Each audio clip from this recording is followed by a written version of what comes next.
Peace and blessings, family. I want to welcome y'all to episode 5 of Speak Your Peace, presented by Unmute the Mic. I'm your humble host, TrUth, a.k.a. Truth Speaks Volumes. And here on this platform, you already know how we do. We invite creators of all types to come, share their thoughts, speak their piece, and most importantly, talk their shit. Self-expression is one of the purest forms of self-love, so let's spread the love today. So anytime like I get to sit down and do a podcast, it's like, it's a big deal for me. Like it's exciting. It's like the first time. That sounds cliche, but like we don't do them often. Right. It's not like it drop once a month, every Friday, twice a month. It kind of just come out whenever it come out.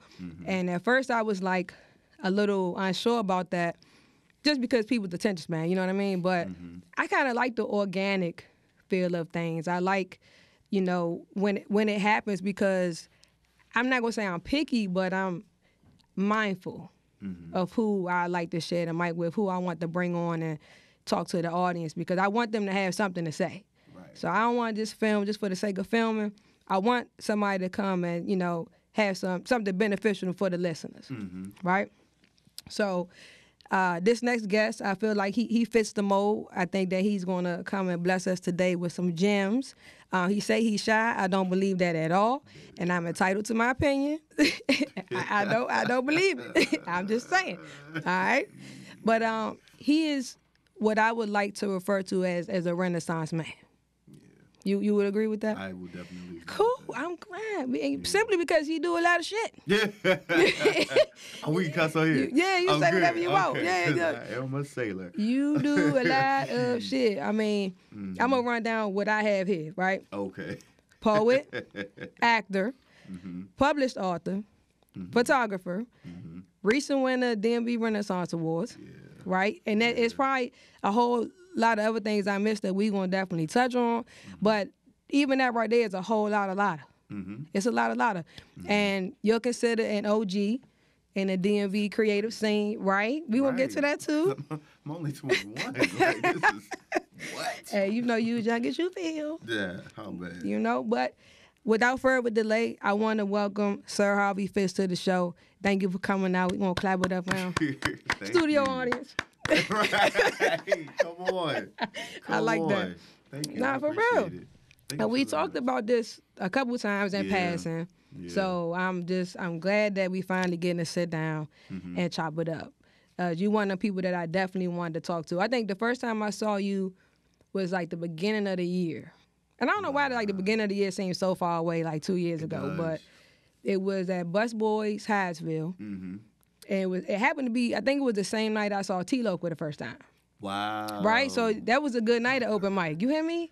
I'm like, y'all might have been like back to back. I don't know. Wow. But you got up there, killed it, straight haikus. And it was, I think the first one you led with was like, I'm probably going to mess it up, but it was like, he likes to cuddle, but your bonnet smell like death. Oh, sis. yeah. Is that it? He actually likes to cuddle, but your lace front. Your lace front. See what I'm saying? And I was like, who is this man up here just saying stuff? Yeah. Just saying stuff. But then you did a few more, and I was like, damn, like he's really good. Thank you. At haikus. And people might think haiku is easy because it's... They are not. They are not. They are not. They are not. Haiku for me, they are very cathartic and therapeutic. Clinically as well. I, for a long time in my early childhood,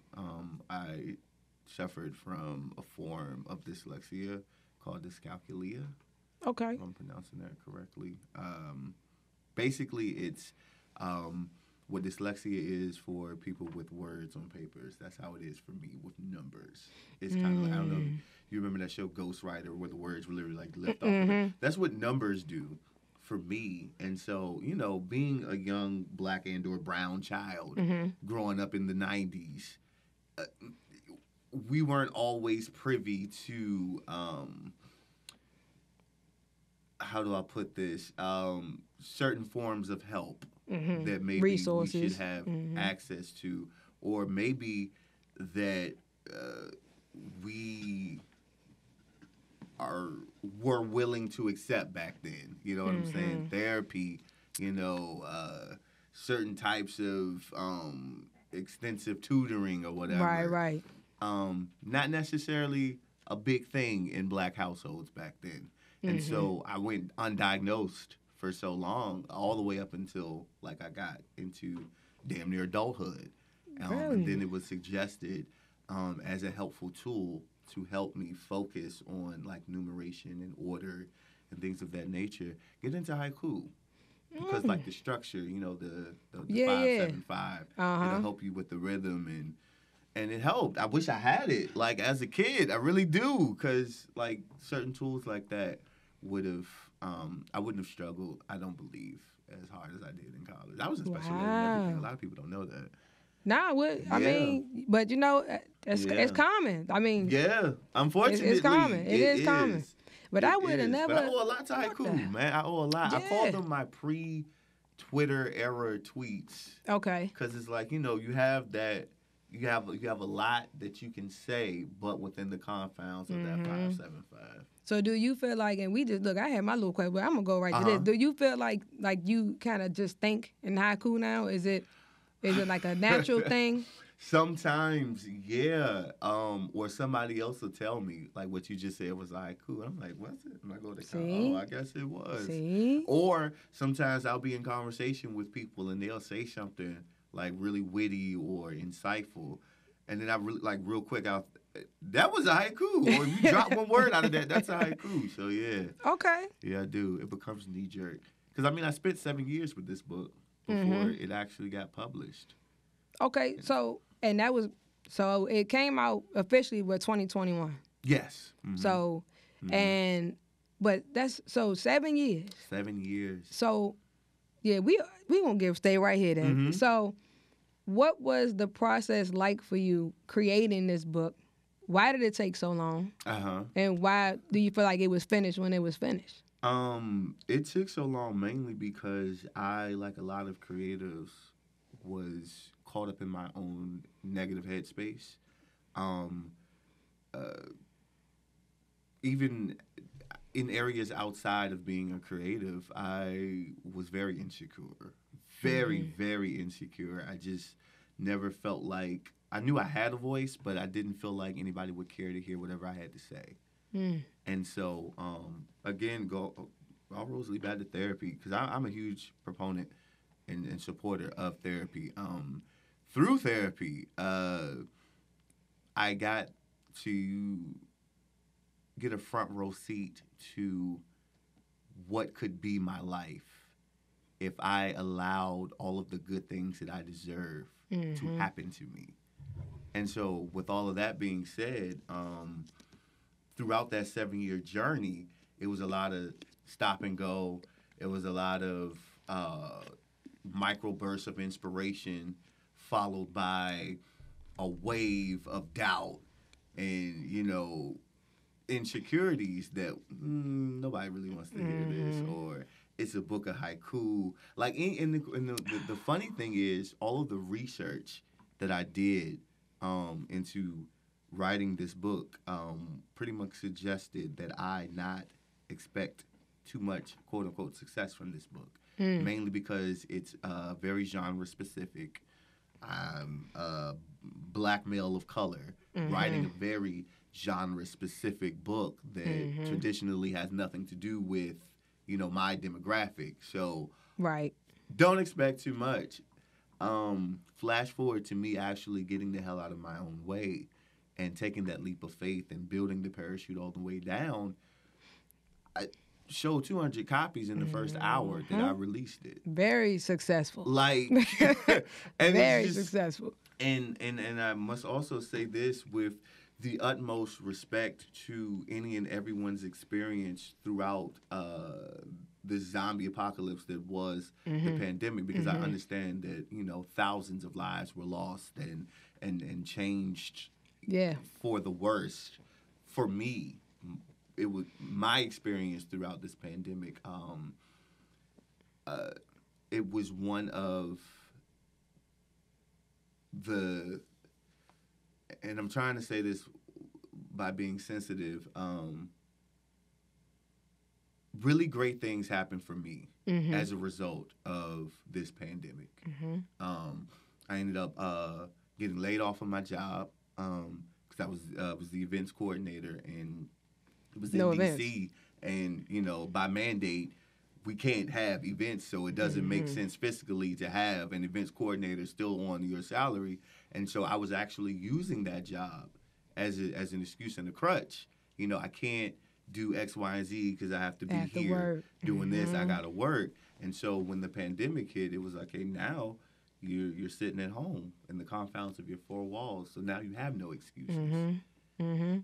So that happened for you and not to you, really. Yeah, it happened for. That's really good. Yeah, it happened turn it into for a me. haiku and just like true no, said. It really did. It happened for me. For it real. really happened for me because I was like in a panic. I had, you know, just gotten a mortgage. You know, I was like, what am I gonna do? But thankfully, you know, God provided throughout that entire pandemic, and literally everything that I needed, I never lacked. Respect. That's love, and that's that's a beautiful story, man. Like, cause I feel like, even like myself, I always say I want to put out a book, poetry book, short story book, anything, and I for years and still haven't done it yet. So I want to congratulate you first of all on finishing. Thank you. Being successful with it, staying the course, even though you know you veered off a little bit, you came back on it because there's a lot of us that still have yet to do it. And so, you know, it's very inspirational, man. And it's a dope book. Thank you. It's a dope book. Thank you. Shouts out to Poet Laureate, Kanikija Carter. Her great publishing company is who I published through. And the wonderful thing with that is literally the day that I decided, okay, I'm going to actively get out of my own way. I'm going to do this. I was in Pentagon City Mall. And on it was the Monday, because she normally hosts Busboys and Poets in Shirlington. And I said, you know what? She's going to be the first person I'm going to tell, because she was one of the main people that have been in my corner since the beginning, like pushing me, challenging me, you know, chastising me. You know, your destiny is waiting on you. And I said, she's going to be the first person. I'm going to go to the open mic. And so I pulled my phone out to see what time it was, and lo and behold, she was actually featuring at Spit That at Woolly Mammoth that night. So I said, even better, because two birds, one stone. So I went, saw her, came to her after it was all over, and I said, guess what? I'm finally going to do it. I am going to publish this book. She smiled, reached down into her purse and pulled out her business card and said, I've been waiting on you. Wow. I'm going to publish your book. Wow. Email your manuscript to my assistant. And the rest of it. And now look. And now we sitting here looking at it. And now we my signed copy, by the way. It's my signed copy. Yeah, it's worth something. You hear me? Yeah. So, okay, so let's still talk about the book. So it's a book of haiku.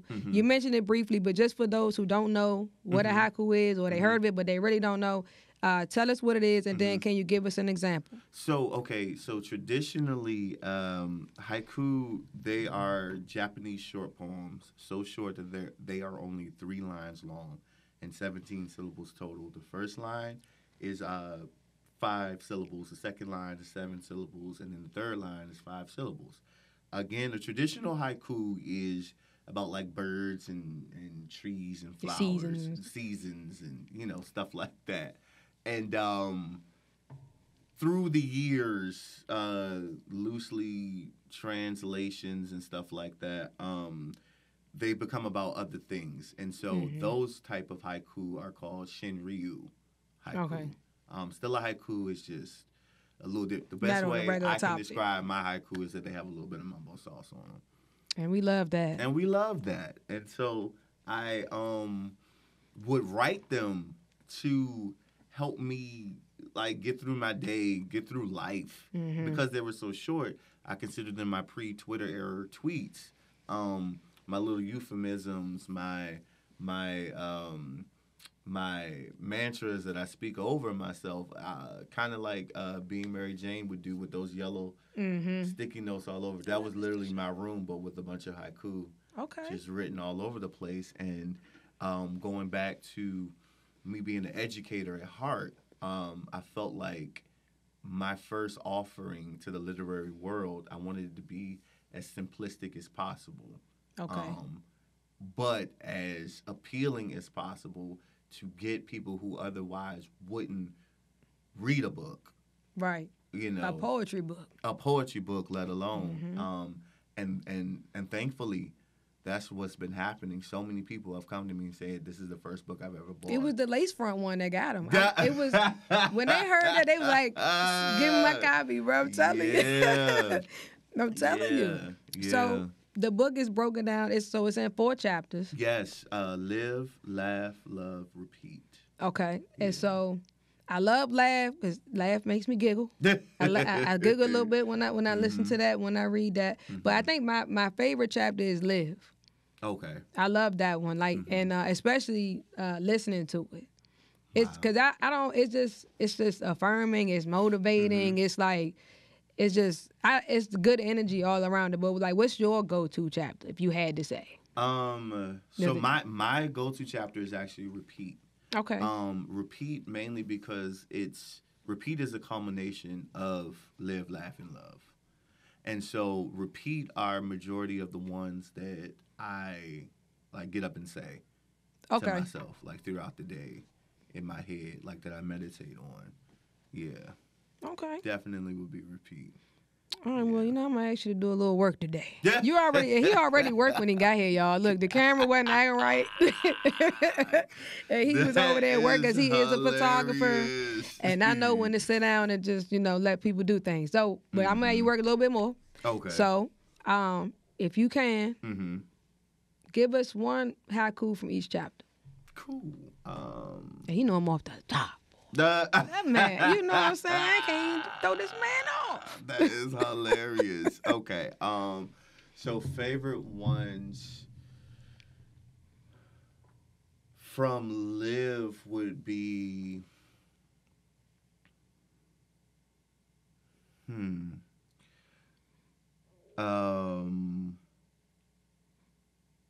the climate that we're in, we built this nation and carry it on our backs. Get off of our necks. Deep. Yeah. Deep. From There's so many in that it's one. So many.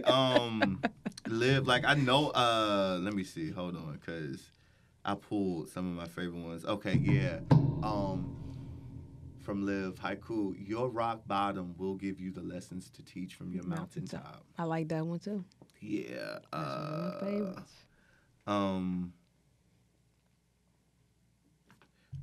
This one. Haiku, worry about your sins because God's not going to ask you about mine. That one directly ties to one of my very intentional mantras in life, which is love and let live. Okay. Specifically, love and let live. Not live and let love, but love and let live. Okay. Because when you lead with love, it's easier for you to mind your own goddamn business. When you lead with love, it's easier for you not to sit in the seat of judgment because of someone else's lifestyle or their choices or, their decisions that they make in life that you may not necessarily make for yourself. Right. But again, it's none of your business. None of your business. But if you love, you can more easily let the person live their life. And I feel like if everybody did that, the world would be a much better place. I'm just saying.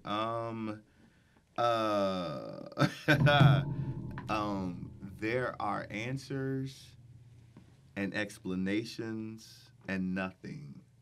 Learn who should get what. Facts.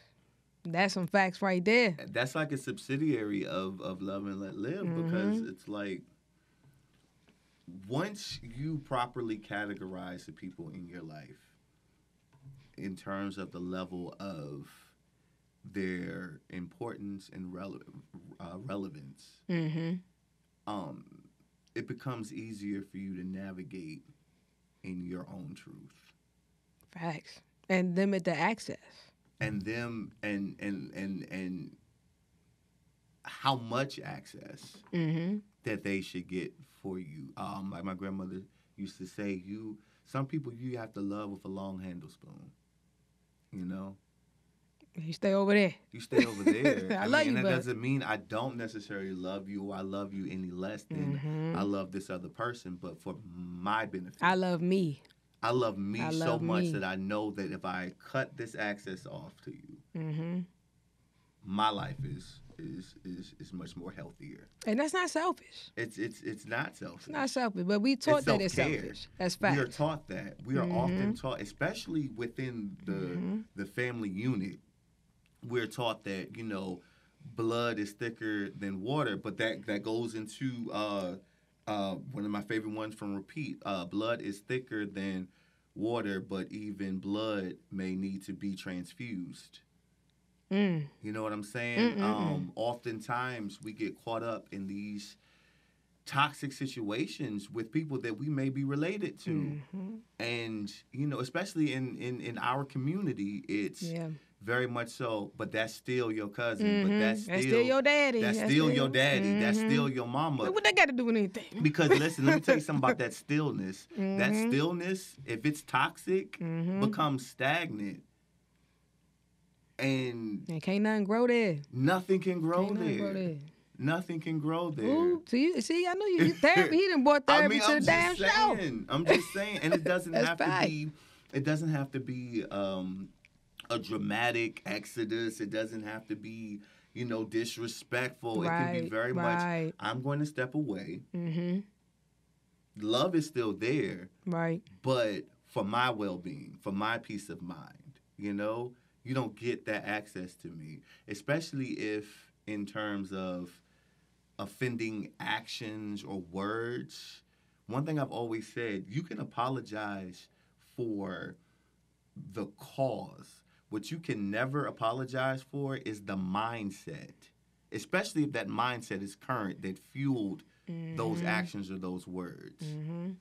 So because I understand that you are apologetic for what you have maybe said or done, when and if that is coupled with the unchanged mindset and heart that those actions and words stemmed from, I'm going to need to leave you alone. Respectfully. Can't step away. You know, it's always respectful. You know, it's always respectful. Yeah. We all got to learn that as we go along. You know, it's a lot of tough lessons, but necessary lessons. Right. So, you know, tell people, because y'all just heard some of them fire haikus. They fire. So tell people where they can buy the book and where can they listen to it, because it's also audio version. So you can, it's available, the book is available on Amazon.com. If you type in to Haiku'm It May Concern, or even type in to Harvey Fitz, the book will come up. That's the quickest way you'll be able to get it, especially those of you who have Amazon Prime. If you would like an autographed copy, you can go on my website, www.sirharveyfitz.com, and then place the order. I'll sign it and ship it to you. Yeah, like me. Right. I got mine. Right. And then the audio book, that's literally available everywhere that you can stream your music, from Apple to Spotify to Tidal to YouTube Music. You can even add it to your social media posts. It's on the TikTok. It's on the Instagram. It's wherever you get your music or place your music. Okay. So y'all heard that, man. So let me go back to your name, that you just said it a couple times. So Sir Harvey Fitz. Sound like some royal shit. Like sir. You know what I'm saying? But is that's your artist name? I have been putting Sir on. I've been attaching Sir to my name since I was in the 6th grade. Really? Yes. So this is your whole Harvey Fitz. That's your real name. That's not my real name. Okay. It's not. It was not the name that's on my birth certificate. It is not. Okay. So how did we come here? We got here. Because the email was something different. I'm like, wait a minute. Right. And so I'm actually going to legally change it over because. Okay, it's fire though. Yeah, thank you. I'm going to legally change it over, and that's another thing I'm going to touch on, like the business side of artistry. But how do we get to Harvey? We got to Harvey because growing up, especially on my father's side of the family, alcoholism was something that predominantly the men struggled with. And I found even myself experimenting at a very early age. Like, I often jokingly tell people I was like the black male Drew Barrymore when it came to, like, the liquor. Because you know how you would have family events or whatever, and then the kids would go off and sneak and drink they little, you know. That became a thing, and then it kind of stuck. I'm like 12, 13 years old, knowing how to make a Manhattan. You know what I'm saying? It's just like, wow, this is wild. And it got to the point where I would drink alone. And then it got to the point where I wouldn't chase my liquor. I'm like drinking Bacardi Limon straight out the bottle. So how old are we now? Still like a teenager. Teenager, okay. Yeah. And so as I got older, it became more prevalent, and a lot of the men on my father's side, they would succumb to the alcoholism, or years later, it would be other issues that may not have been so if the drinking wasn't a thing. Right. And thankfully, I remember my grandfather, he kicked the habit completely, thank God. And then, but it seemed like when he kicked the habit, my dad got worse with it. And around this time, I was graduating and going to college. And I took like a real huge step back to look at the bigger picture. Okay, I'm already drinking like this now, and I'm a teenager, and I'm about to go to college. This might not be conducive for my future, especially seeing what it has done specifically to the men in the family. So I adopted the I guess stage name Harvey Wallbanger, because it's an alcoholic drink. It's orange juice, vodka, and Galliano. But also every time I would hear it, it would be a constant reminder what to stay away from, what not to, like, to stay focused while I'm here in school. And it worked. That's deep. I didn't mess with the stuff at all. And after I graduated, I came back here, jumped into, the artistic world and was acting and doing plays and stuff. And I just dropped the Wallbanger part off and just went by Harvey. And I remember I was in this one production, and the director was putting together our bios and stuff, and she was like, I need everybody's bio. So I just submitted mine and just said Harvey on it. And she responded. She was like, I need a last name. I was like, why can't I go by Harvey? She's like, no, you're not going for just by. I'm like, we have Cher, we have Beyonce, you know what I'm saying? Facts. We got Luther, Like all these people go by one name. She's like, you're not any of them. I need a last name. Okay. And I'm like, bruh, just Harvey Fitz though. And then the light bulb went off. It was like, all right, call me Harvey Fitz, but with a Z. Because it's zesty. Boy, you off the... What? Yeah, literally. That's crazy. Literally how Harvey Fitz came about. That's dope. Yeah, thank you. That is dope. Thank you. Damn. And I've been Harvey Fitz ever since. Man. Ever since then? Yep. Okay. Ever since. So, you mentioned acting. Uh-huh. So, what is it about acting that you love? Was that the first thing you got into creatively? No, creatively, the first thing I got into was writing. Okay. Because I was an expert escapist from my reality. Mm-hmm. I always knew from an early age that if I could write it like that verse in Habakkuk where it says, write the vision and make it plain upon tables so that when men read it after many days it'll come to pass. I believed that from early childhood. So I would always write alternate realities for myself. Shouts out to my fourth grade teacher, Miss Regina Moore. Hey, Miss Moore. Yeah, at William Ramsey Elementary School, because she saw that in me and encouraged that from an early age. And then it went from writing into acting, because that was a very comfortable mask I could wear. Because I was so uncomfortable with myself. Mm-hmm. So I could be other people. I could be anybody I want, which is why I genuinely say I'm very shy in real life. I'm absolutely an ambivert. Very shy.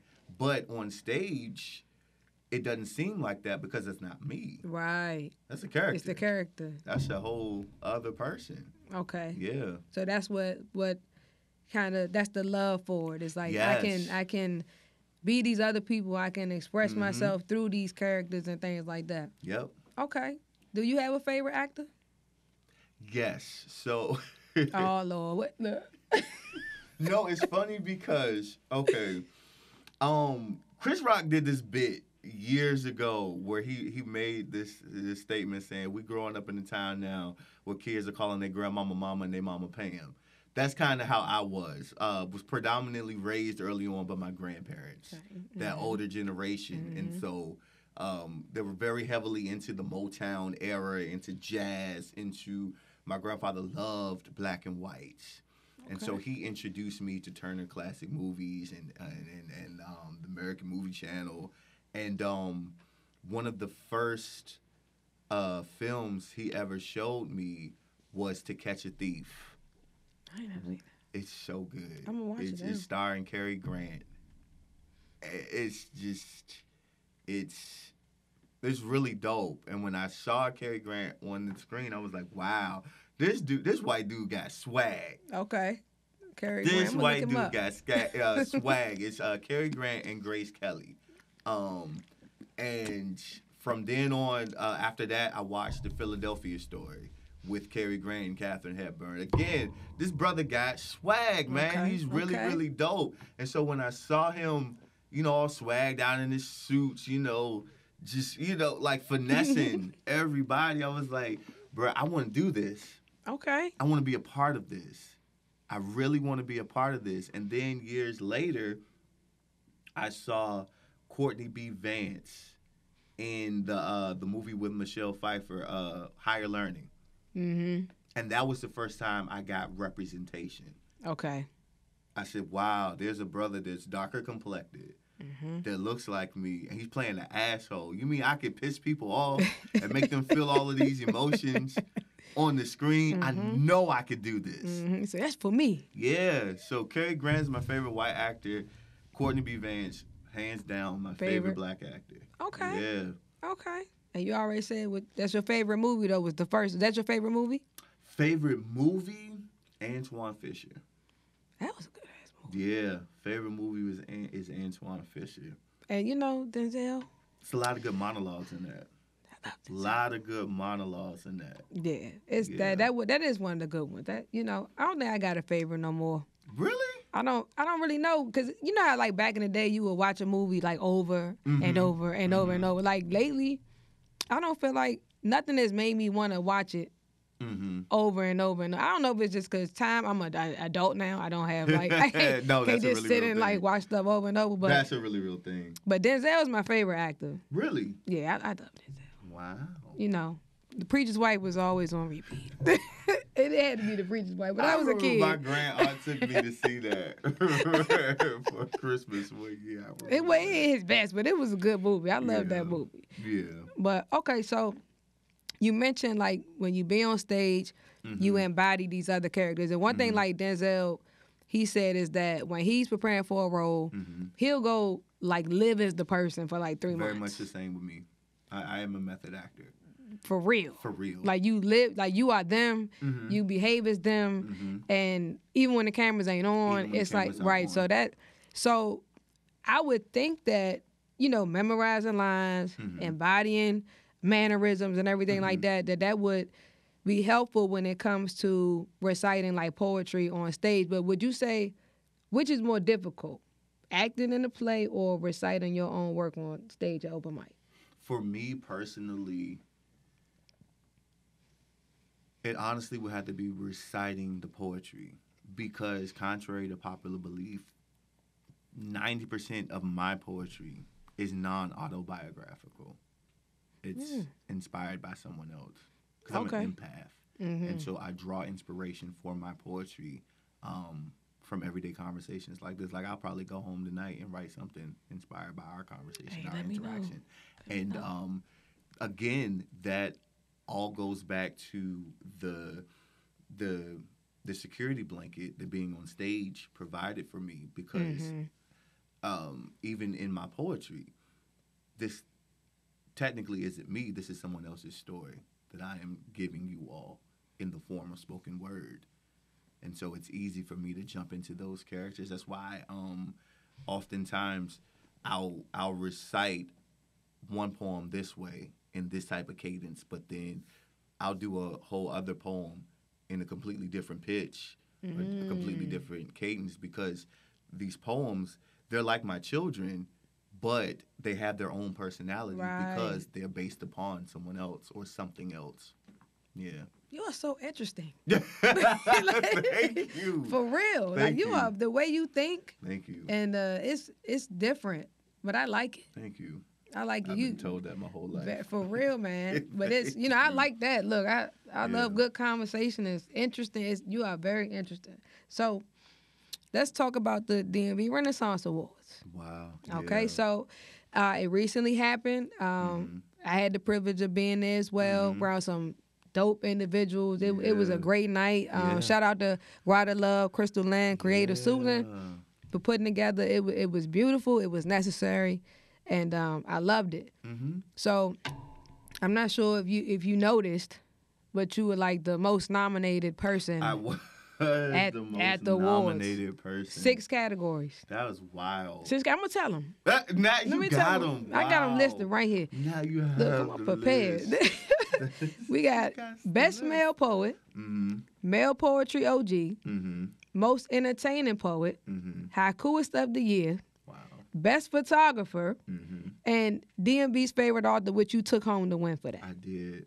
And honestly, that was the one I wanted the most. That was really the one I wanted the most. And I must preface it by saying I don't do any of this for award or accolade, but it feels very nice. I mean, it feels very good to have your peers, say thank you or to express appreciation to you in some way. And so for many reasons, this award will mean the most to me than probably any other award that I will ever get in the future.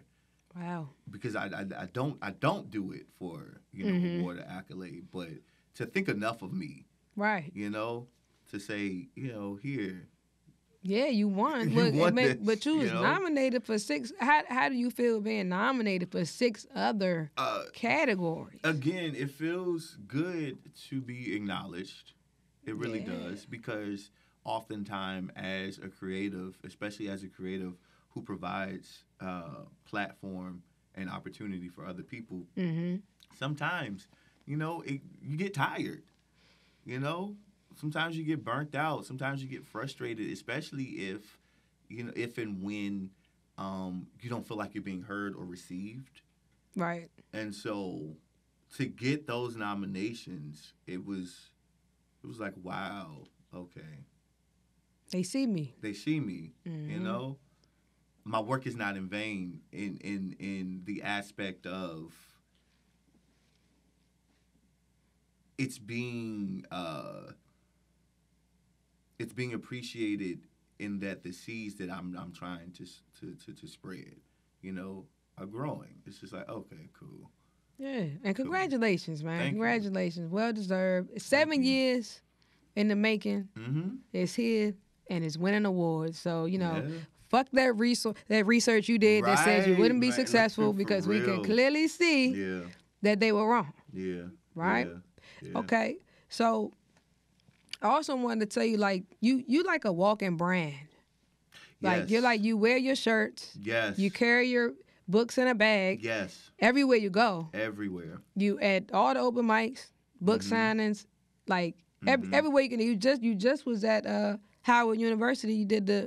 You hosted the screening. Yeah, that was for Wakanda Forever. God, that was so fun. How did that happen? So for like the past, I want to say 5 or 6 years, I have been a brand rep / ambassador for various production companies like Disney, Sony, people like that. Little light flex. I mean, I'm just saying. So, be it according to my scheduling, I get a list of pre-screenings or advanced screenings. Okay. And it's like, are you available to facilitate and host these? For the most part, I am. So I do it, and it's fun. It's most fun when it's a situation like that.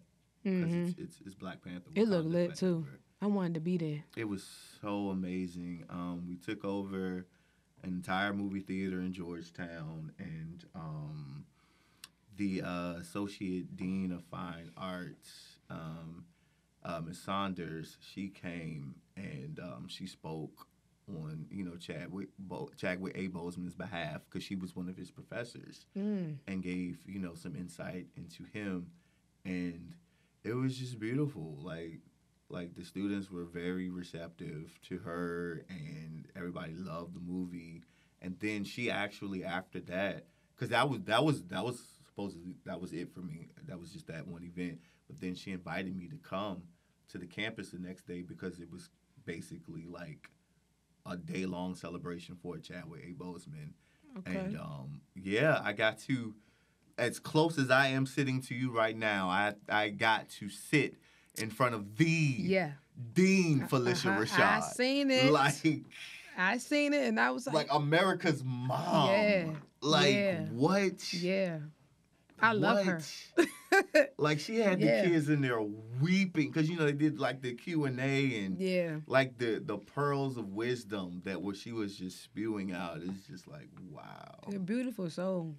Beautiful, man. See, so beautiful. And that wasn't even the first time I got to work with or around her. Last year, I got to serve as one of the production coordinators for the Kennedy Center Honors.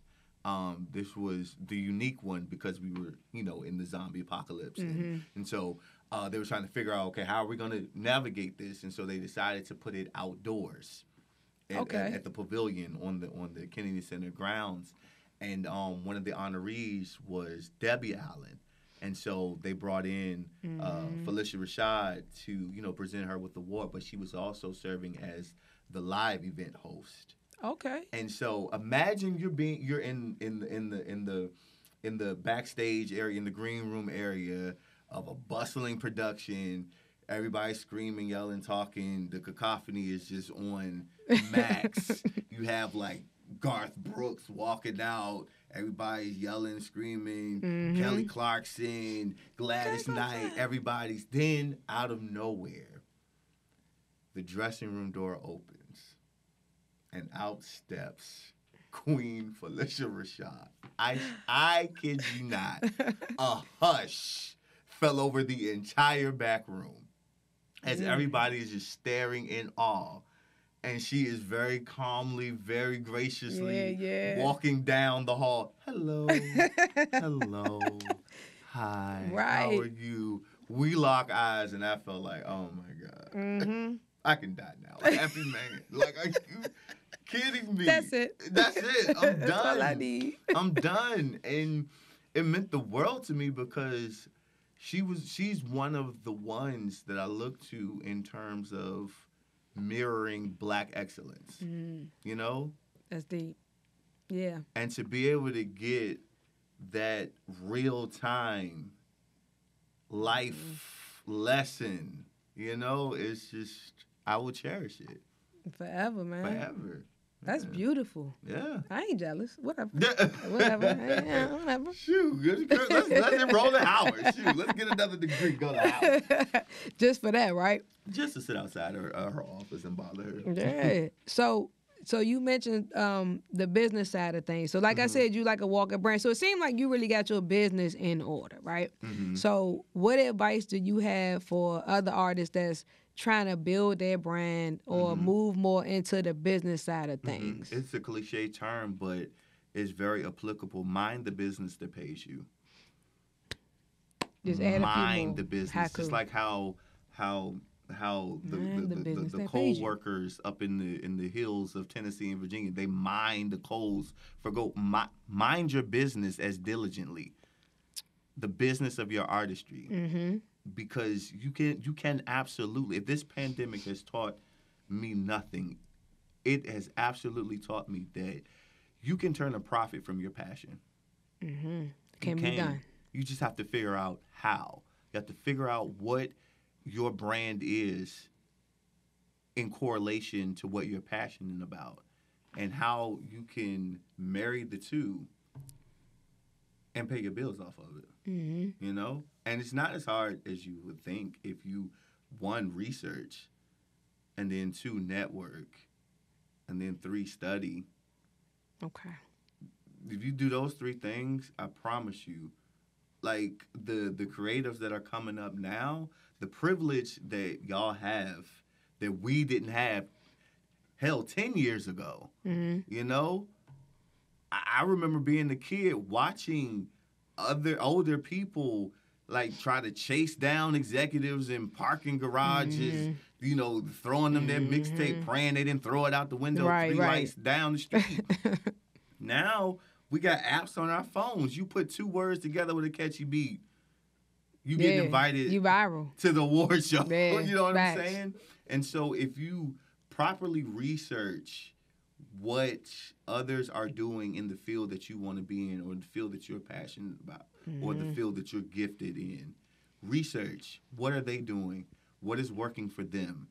How can I do that as well in my region or in my town or in my zone? And then network, because ultimately everybody knows everybody, but nobody knows you. And it is your job to change that.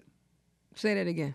Everybody knows everybody, but nobody knows you, and it is your job to change that. And, Jim. and you can do that positively or negatively, Facts. because at the end of the day, you know, it is very true within the PR world, you know, all publicity is good publicity. But again, what is your brand? Right. What is your brand? And how comfortable are you with bending and or compromising? Because all compromise isn't bad. It's relative to what your specific brand is.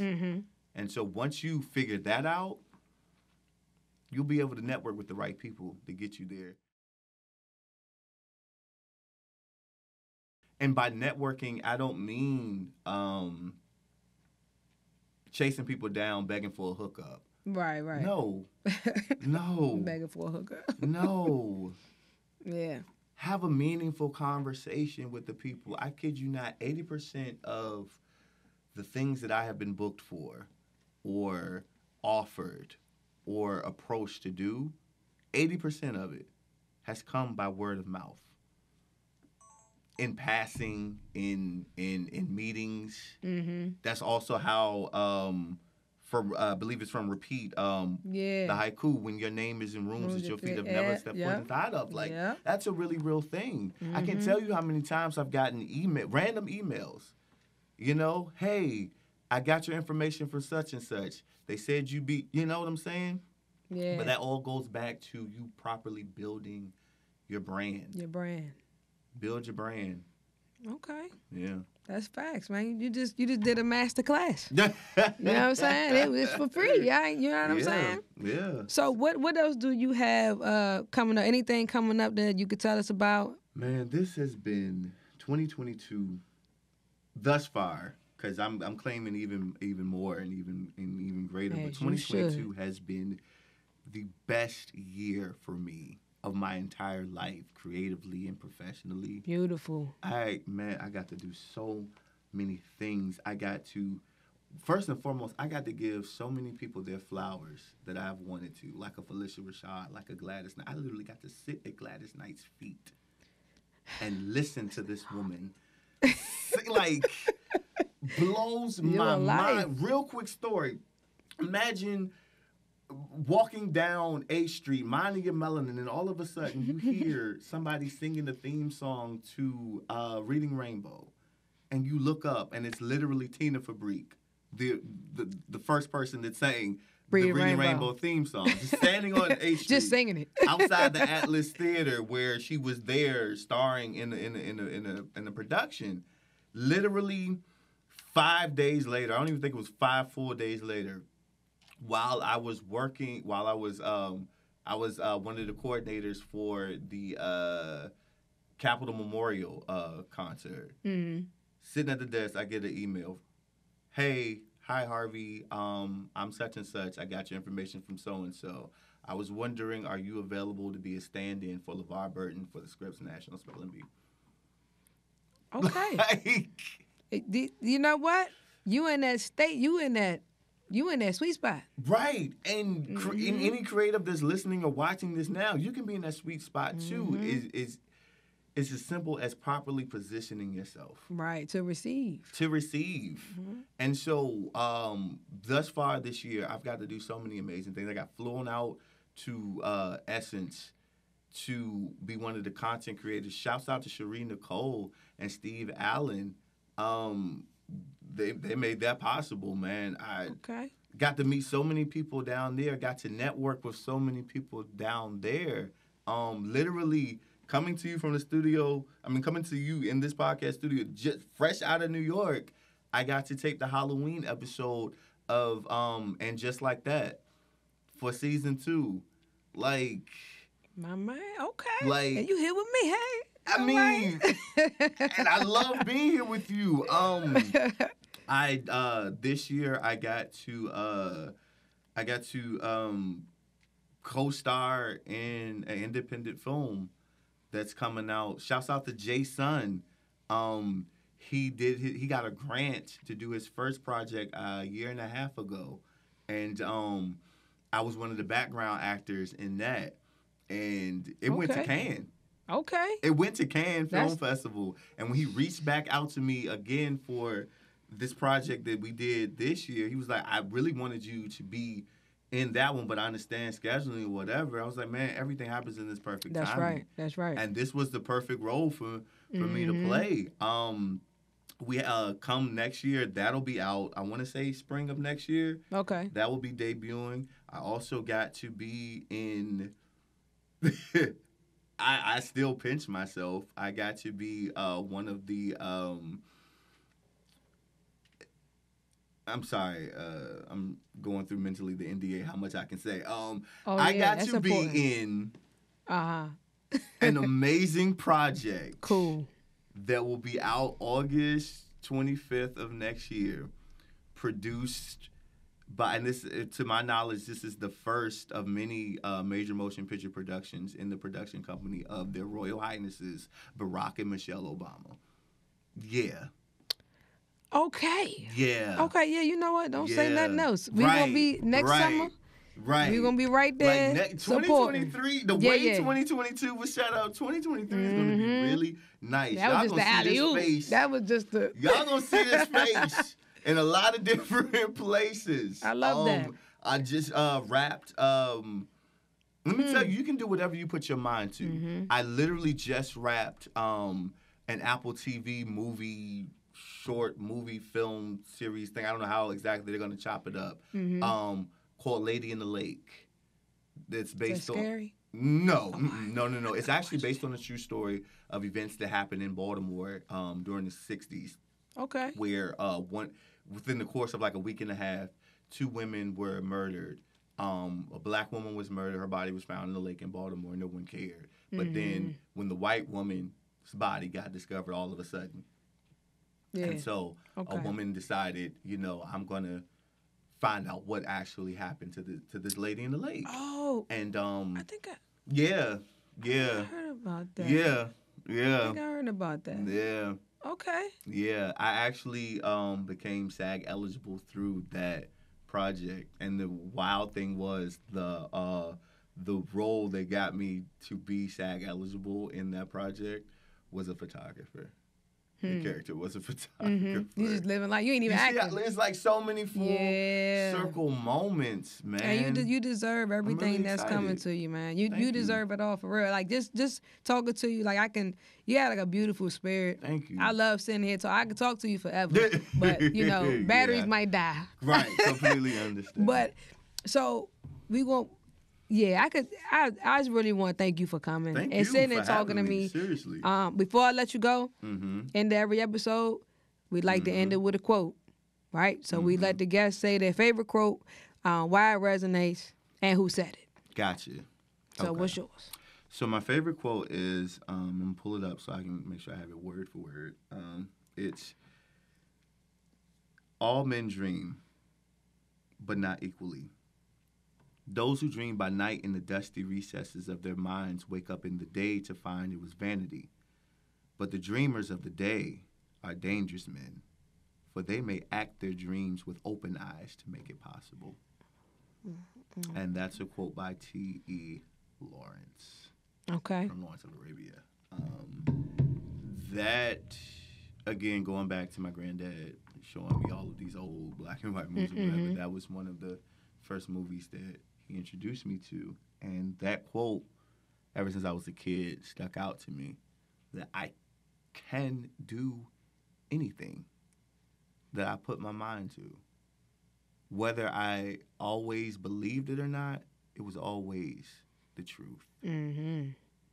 And that's something that I want to leave in my legacy for future creatives and people, all mankind, to come. Like, whatever you put your mind to, like all of this work that I'm doing now, it's not for me.